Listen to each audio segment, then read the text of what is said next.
Campus సెలక్షన్స్లో job వచ్చింది.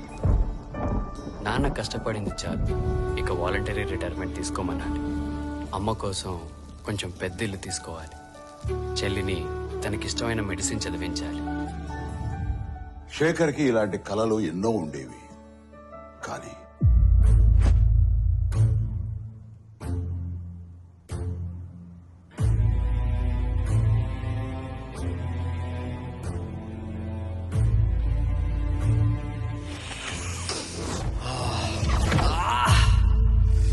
Drugs అలవాటయ్యాక శేఖర్కి తన కలలతో పాటు జీవితంలో మరెన్నో దూరం అయ్యాయి.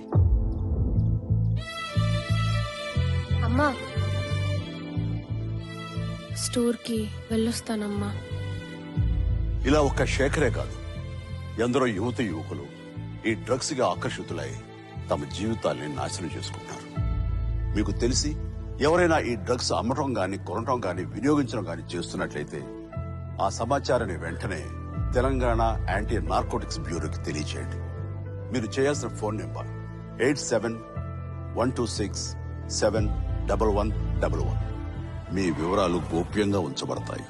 బాధితులను ఆ మత్తు నుండి దూరం చేయటమే వారి ఆశయం తప్ప శిక్షించడం కాదు. డ్రగ్స్ రహిత సమాజమే లక్ష్యంగా సాగుతున్న మన తెలంగాణ ప్రభుత్వ సంకల్పంలో నాతో పాటు మీరు చేతులు కలపండి.